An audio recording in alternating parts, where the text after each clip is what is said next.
The Bentley Continental GT is one of our very favourite Grand Tourers.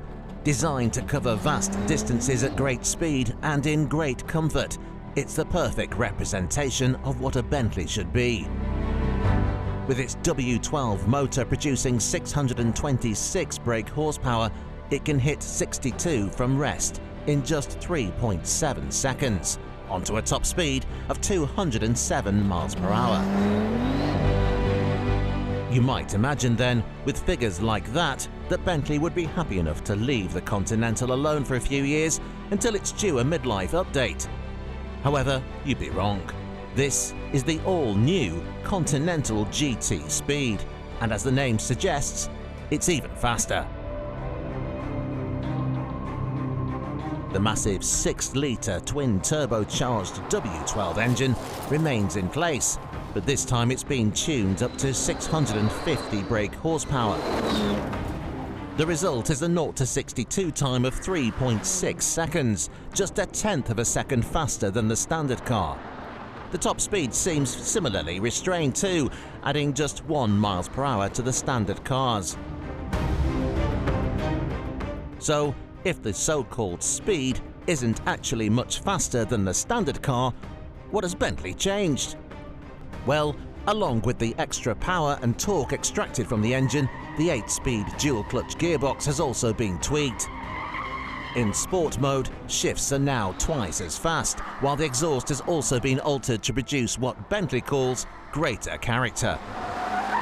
Dig a little deeper still, and you begin to realise that the speed isn't just for straight-line performance. The engineers have been busy trying to make this car a more thrilling thing to drive. The electronic all-wheel steering has been changed, and it's got a new electronic limited-slip differential on the rear axle, a first for Bentley. This, along with a recalibrated all-wheel drive system that can send more power to the rear wheels, means this big, heavy GT is built for corners as well as cruises. In fact, Bentley reckons the Speed can provide effortless progressive yaw angles. In plain English, that means it should be good for some pretty hefty power slides. Don't for a second, though, think that the Continental is now some sort of stripped-out track car. When most manufacturers revealed souped-up versions of existing models, they'll go to great lengths to reduce the car's weight. Not Bentley, though. After all, this is still primarily a luxury long-distance machine, so you won't find any bucket seats or plastic windows here. In fact, the only token nods towards weight saving seem to be the optional carbon fibre interior trim and the enormous carbon ceramic brake discs, which save around 30 kilos. To spot a Continental Speed, you'll need your wits about you. The styling is largely unchanged, with only some badges, tinted grills, 22-inch wheels and altered side skirts marking it out from the standard car. Climb inside the cabin and things can be similarly restrained, depending on how you spec it. Of course, you can fill it with Alcantara and carbon fibre, but you'll still be able to opt for the more traditional wood and leather combos. So, is this now the ultimate super GT car? Well, if it wants that crown, it needs to beat this, the Aston Martin DBS Superleggera. And would you just look at it?